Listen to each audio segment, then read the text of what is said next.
In CSS3, the border color property has not changed one bit. But what has is now what's called the border radius.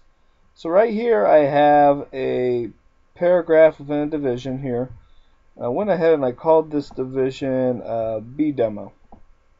So I'm going to call on to B demo. And here I'm going to go ahead and set a border color up to fuchsia, make it stand out.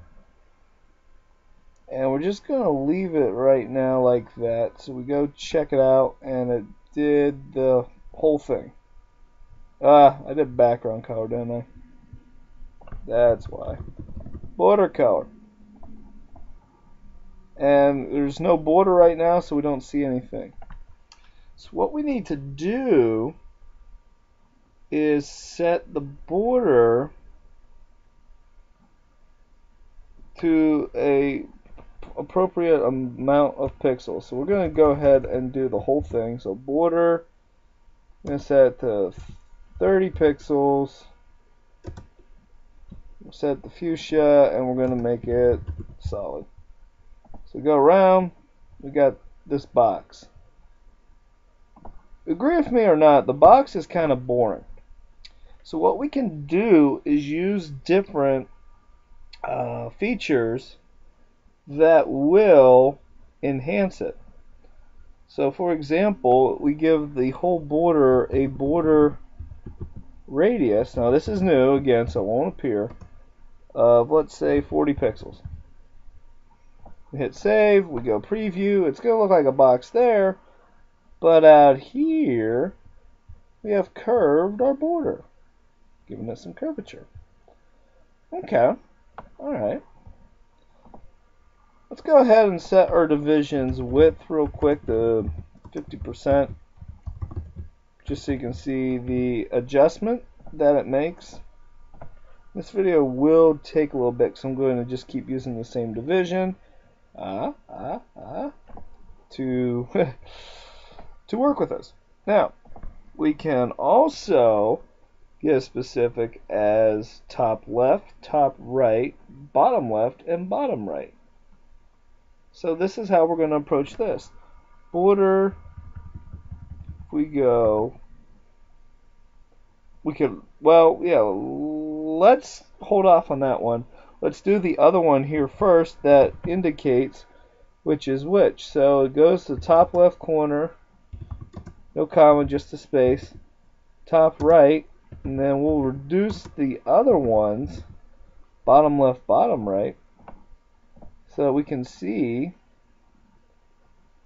this stand out a little bit more. So notice how the bottoms are chopped off a little bit more? That's what we were looking for. Where it's a little bit more like a box with curved tops than it is traditional.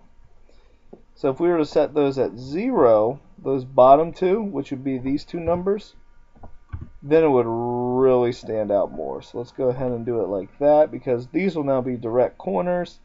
There, you see. So the bottom two corners are your last two numbers, your top two are your first two numbers. Okay, now let's get into what I was talking about, where we separate each individual one. So if we do border top left, let's set that. We're going to set them each at a different number so you can see the difference. 20 pixel. Border top right, 40 pixel. Border bottom left, 20. Let's make that 60 pixel.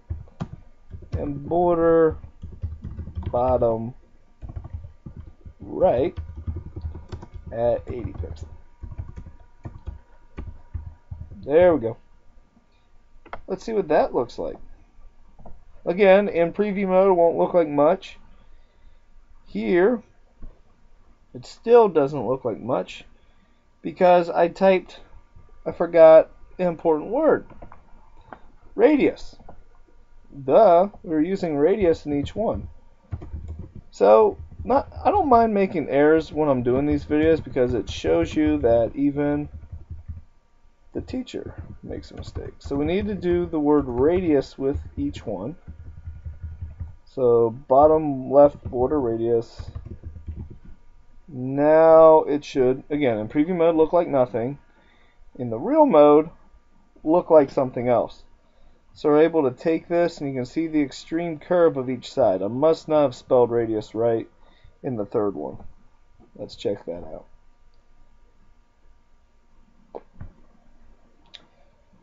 Bottom left border, bottom. There we go. So you can also spell check by how it works. There we go. You see the extremes of each example. I'm going to pause here and create a separate video for the final example.